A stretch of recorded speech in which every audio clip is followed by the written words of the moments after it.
নমস্কার আমার ছাত্রছাত্রী বন্ধুরা, কেমন আছো?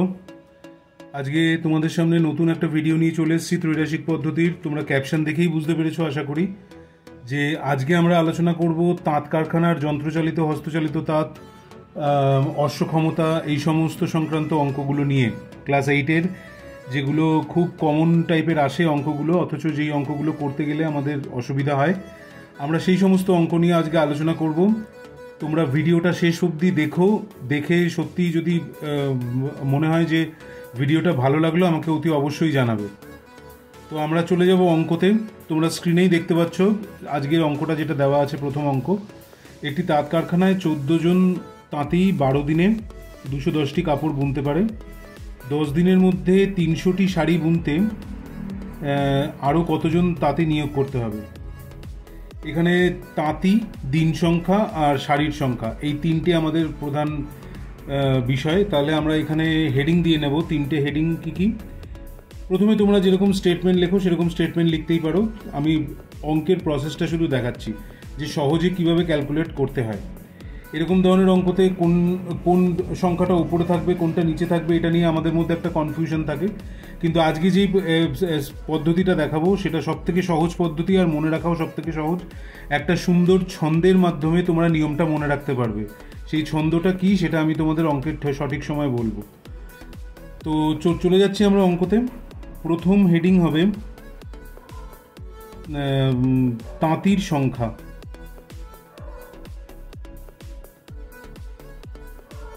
তাঁতির সংখ্যা এখানে। তারপরে আমাদের হেডিং হবে দিন সংখ্যা।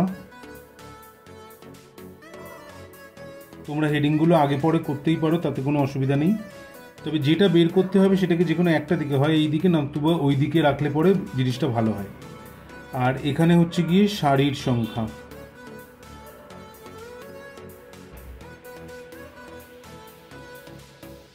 তো তাঁতির সংখ্যাতে প্রথমে দেওয়া আছে 14 জন, লিখে ফেললাম 14 জন। তারা 12 দিনে 210টি শাড়ি বুনতে পারে। এবার আমাকে 300টা শাড়ি বুনতে হবে কত দিনে? মাত্র 10 দিনে। তাহলে কতজন তাঁতি লাগবে? এই হচ্ছে কি আমাদের সমস্যা। এটাকে যথারীতি আমরা যদি এক্স ধরে নিই, এইবার তোমাদের সেই প্রসেসটা বলবো, খুব ভালো করে মনোযোগ দিয়ে শুনবে আর দেখবে, বোঝার চেষ্টা করবে। একদমই সহজ। আমাদের এক্স এর মান বার করতে হবে। তো এক্স এর সঙ্গে সম্পর্কযুক্ত যে সংখ্যাটা, এক্স এর ওপরেই যে তাঁতির সংখ্যাটা আছে, সমান সমান দিয়ে সেই 14টা লিখে নেব। এবার গুণ দেব, গুণ চিহ্ন দিয়ে। যেহেতু 3টে কলাম, সেহেতু দিন সংখ্যার সাথে তাঁতির সংখ্যার সম্পর্কর জন্য একটা দাগ, আবার শাড়ির সংখ্যার সাথে তাঁতির সংখ্যার সম্পর্কের জন্য আরেকটা দাগ। এই দিলাম। এইবার আসি এক এক করে দিন সংখ্যায়। দিন সংখ্যার সাথে শ্রমিক সংখ্যার সবসময় বিপরীত সম্পর্ক হয়, তোমরা জানো। তাই 12 দিনে যদি 14 জন লাগে, তাহলে 10 দিনে 12 দিনে যে কাজটা করতে 14 জন লাগে, 10 দিনে সেই কাজটা করতে তার থেকে আরও বেশি লাগবে না কম লাগবে? দিন সংখ্যা কমছে মানে তাঁতির সংখ্যা বাড়বে। তার মানে 10 দিনে করতে আরও বেশি তাঁতি লাগবে। এই যে বেশি কথাটা বললাম, এই বেশি বলছি বলে এই দুটোর মধ্যে যেটা বেশি সেটা ওপরে যাবে। তার মানে বেশি হলে বেশি ওপরে, প্রথম নিয়ম। আবারও বলছি, 12 দিনে করতে পারে 14 জন, তাহলে 10 দিনে করতে পারবে কতজন? 10 দিনে করতে গেলে আরও বেশি লোক লাগবে। এই বেশি হওয়ার জন্য এই দুটোর মধ্যে যেটা বেশি সেটা ওপরে যাবে, মানে ওপরে 12 তলায় 10। বুঝতে পারলে? এবার চলে আসি শাড়ির সংখ্যার সাথে তাঁতির সংখ্যা। 210টি শাড়ি বুনতে যদি 14 জন লাগে, 300টা শাড়ি বুনতে বেশি জন লাগবে না কম জন লাগবে? এখন দেখো, শাড়ির সংখ্যার সাথে তাঁতির সংখ্যার একটা সরল সম্পর্ক আছে, এখানে কোনো ব্যস্ত সম্পর্কর ব্যাপার নেই। এটার সাথে ব্যস্ত সম্পর্ক এটার, কিন্তু এটার সাথে এটার কিন্তু সরল সম্পর্ক। কেননা শাড়ির সংখ্যা যত বেশি হবে তত বেশি তাঁতির সংখ্যা লাগবে। আর উল্টো দিক থেকে বললে, যত বেশি লোক নিয়োগ করবো তত বেশি তাঁতের শাড়ি তৈরি হবে। তো 300টা শাড়ি তৈরি করতে অবশ্যই বেশি লোক লাগবে। তো এখানেও সেই বেশি কথাটা এলো। তাই এই দুটোর মধ্যে যেটা বেশি সেটা উপরে থাকবে, মানে 300 ওপরে 210। তাহলে প্রথম নিয়ম আমরা কি শিখলাম, বেশি হলে বেশি ওপরে। তাহলে একইভাবে তোমরা পরের নিয়মটাও আন্দাজ করতে পারছো, কম হলে কম ওপরে। এই কথা দুটো মনে রাখবে। এই ঐকিক নিয়মের ত্রৈরাশিকে এখানে যে কটাই কলাম আসুক না কেন, তোমরা একদম 1 মিনিটের মধ্যে ওই অঙ্ক সমাধান করে দিতে পারবে, ঠিক এই প্রসেসে। বেশি হলে বেশি ওপরে, কম হলে কম ওপরে। এবার আমরা কাটাকুটিটা করে নেব। নিচে দুটো শূন্য আছে, ওপরের দুটো শূন্য কেটে গেল, 2 দিয়ে কাটলো 14, 7। তার মানে এখানে হলো 7 গুণ 12 গুণ 3, তার মানে 7 12 84। আর 84-র সাথে 3 গুণ করলে হয় 2, 3 8 24, 25, 200। একটা ভুল করে ফেলেছি আমি, তার জন্য ক্ষমা চাইছি। এটা 21 আছে, 21 আর 14 দুটোই 7 দিয়ে কাটবে, 7 2 14, 3 7 21। এই 3 আর এই 3 কেটে গেল, ওপরে 2 গুণ 12, 2 গুণ 12, তার মানে 24 জন। আশা করি বুঝতে পেরেছ। আগে তাঁতির সংখ্যা ছিল 14 জন, এখন হলো 24 জন। সুতরাং বাড়তি লোক equal to 24 minus 14 equal to 10 জন। আর 10 জন নিয়োগ করতে হবে। আশা করি বুঝতে পেরেছো অঙ্কটা। আমরা চলে যাব এর পরের অঙ্কতে। আজকের এর পরের অঙ্কটা আছে আমাদের যন্ত্রচালিত তাঁত আর হস্তচালিত তাঁতের অঙ্ক। এইরকম ধরনের অঙ্কগুলোর একটা বিশেষ নিয়ম আছে, সেই নিয়মটা কথা বলবো। একটা নিয়ম তো একটু আগেই বললাম যে বেশি হলে বেশি ওপরে, কম হলে কম ওপরে। এই নিয়মটা এখানেও লাগবে। তাছাড়াও আরেকটা নিয়ম আছে, খুব মনোযোগ দিয়ে দেখবে অঙ্কটা। কি বলেছে আগে পড়া যাক। একটি যন্ত্রচালিত তাঁতের ক্ষমতা একটি হস্তচালিত তাঁতের ক্ষমতার 2.1/4 গুণ। অবশ্যই যন্ত্রচালিত তাঁতের ক্ষমতা তো বেশি হয়। 12টি হস্তচালিত তাঁত 1080 মিটার কাপড় 18 দিনে তৈরি করে। তবে 2700 মিটার কাপড় তৈরি করতে 15 দিনে তৈরি করতে কতগুলি যন্ত্রচালিত তাঁত লাগবে? এইরকম ধরনের অঙ্কতে সবসময় মনে রাখবে, হস্তচালিত আর যন্ত্রচালিত তাঁত গুলিয়ে ফেলবে না। আমরা পুরো অঙ্কটা হস্তচালিত তাঁতের ওপর ভিত্তি করে করব। আবারও বলছি, পুরো অঙ্কটা আমরা হস্তচালিত তাঁতের ওপর ভিত্তি করে করব। করে নিয়ে শেষে গিয়ে আমি হস্তচালিত থেকে যন্ত্রচালিতে রূপান্তর করব। কীরকমভাবে দেখে নাও। এখানে একইভাবে দেখতে পাচ্ছ 3খানা কলাম হবে। কি কি কলাম? একটা হচ্ছে গিয়ে তাঁত সংখ্যা, একটা হচ্ছে গিয়ে কাপড়ের দৈর্ঘ্য, আর একটা হলো দিন সংখ্যা।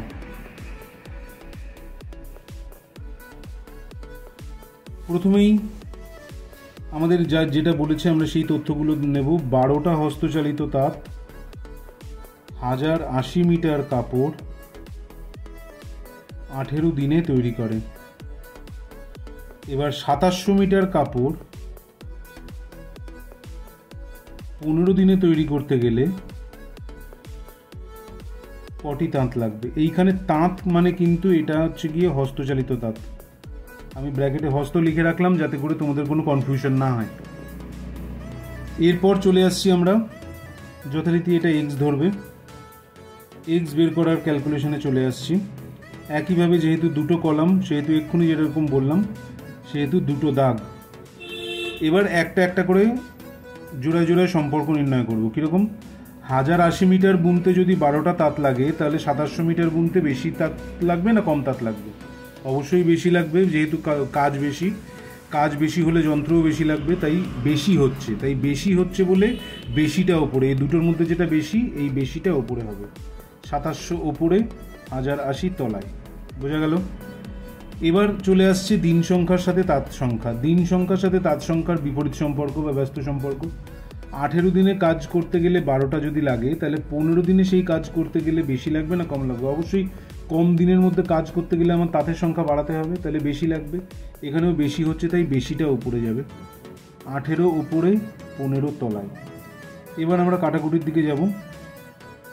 আগের অঙ্কটাতে কাটাকুটিটা একটুখানি গন্ডগোল করে ফেলেছিলাম। 21-এর বদলে 2 দিয়ে কেটে ফেলেছিলাম, তার জন্য আবারও ক্ষমা চাইছি। তোমরা একটুখানি ঠিক করে দেখে নিও জিনিসটা। এখানে 3 দিয়ে কাটছি, 3 5 15, 3 6 18, আবার 6 দিয়ে 108 কাটছি, 6 1 কে 6, 6 8 48, 9 দিয়ে কাটি, 9 2 18, 3 9 27, এখানে 30 হচ্ছে। এবার 5 দিয়ে 30 কেটে দিই 6, 2 দিয়ে 12 কেটে দিই 6, তাহলে উপরে হলো 6 গুণ 6, 6 গুণ 6 36টি হস্ত চালিত তাঁত, 36টা হস্তচালিত তাঁত লাগবে। এইবার আমার হস্তচালিত তাঁতের থেকে আমি রূপান্তর করব যন্ত্রচালিত তাঁতে। কি সম্পর্ক আছে হস্তচালিত ও যন্ত্রচালিতের মধ্যে? অঙ্কতে ফিরে যাই।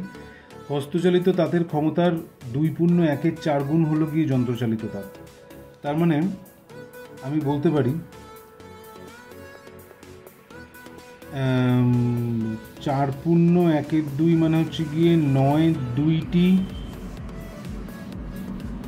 হস্তচালিত তাঁত সমান একটি যন্ত্রচালিত তাঁত। তাহলে একটি হস্তচালিত তাঁত ডিটো সাইন দিয়ে দিলাম, তাহলে 1/9/2, তার মানে এটা নিচেরটা উল্টে যায়, তোমরা জানো নিচেরটা উল্টে গিয়ে 2/9টি যন্ত্রচালিত তাঁত। তাহলে এবার আমাদের যেটা বেরিয়েছে 36টি হস্তচালিত তাঁত, মানে 36 গুণ 2/9, তাহলে 9 দিয়ে 36 কাটলে 9 4 9 36 ইকুয়াল টু 8টি যন্ত্রচালিত তাঁত।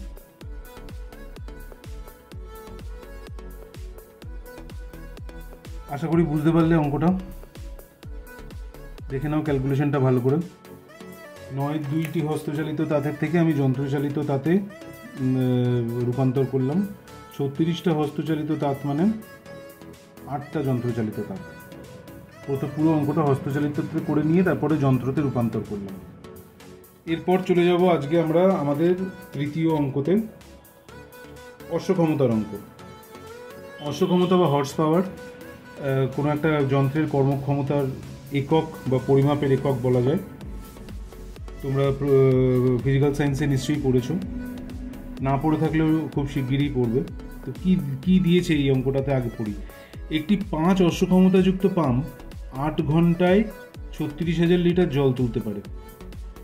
7 অশ্বক্ষমতার কোনো পাম্প 63,000 লিটার জল তুলতে কত সময় নেবে? এখন অশ্বক্ষমতা যত বাড়ে যন্ত্রের ক্ষমতাও তত বাড়ে, এটা সাধারণ বুদ্ধিতে তোমরা সবাই বুঝতে পারছো। তাহলে আমি এখানে 3টে কি কলম করব? অশ্বক্ষমতা, সময় আর জল, জলের পরিমাপ বা পরিমাণ।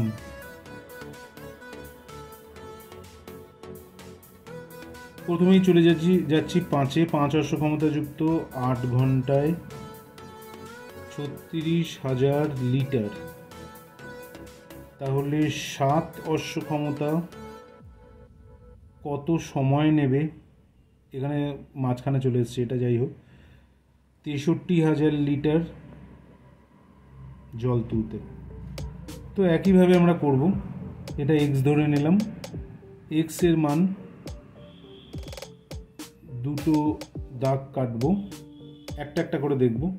36,000 লিটার তুলতে যদি 8 ঘন্টা সময় লাগে, তাহলে 63,000 লিটার তুলতে বেশি সময় লাগা উচিত না কম সময় লাগা উচিত? অবশ্যই বেশি সময় লাগা উচিত, তাই বেশিটা ওপরে হবে। দুটোর মধ্যে যেই মানটা বেশি সেটা ওপরে হবে, বেশি হলে বেশি ওপরে, এটাই নিয়ম। এবার 5 অশ্বক্ষমতার যদি 8 ঘন্টা সময় লাগে, 7 অশ্বক্ষমতার কত সময় লাগবে? এখন দেখো, অশ্বক্ষমতা যত বাড়বে যন্ত্রের ক্ষমতা তত বাড়বে, আবার যন্ত্রের ক্ষমতা যত বাড়বে সময় তত কম লাগবে। তাই 5 অশ্বক্ষমতার যা সময় লাগে 7 অশ্বক্ষমতার তার থেকে কম সময় লাগবে। অশ্বক্ষমতা যেহেতু বেড়েছে সেহেতু সময় কম লাগবে, তাই 5 অশ্বক্ষমতার যদি 8 ঘন্টা লাগে 7 অশ্বক্ষমতার আরও কম সময় লাগবে। তাই এখানে কম হচ্ছে, তাই কমটা ওপরে, তাই কম হলে কম ওপরে। দ্বিতীয় যে নিয়মটা বলেছিলাম, ওপরে 5 গেল নিচে 7 গেল। এবার কাটাকুটিতে আগে শূন্যগুলো ক্যান্সেল হয়ে গেল। এবার 7 দিয়ে 63 গেল, 7 নং 63, 9 দিয়ে 36 গেল, 4 নং 36, আবার 4 দিয়ে 8 গেল, 4 দুগুণে 8 ইকুয়াল টু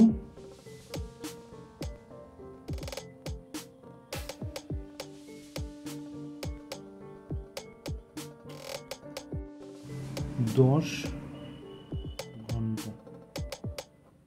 বেরিয়ে গেল আমাদের উত্তর।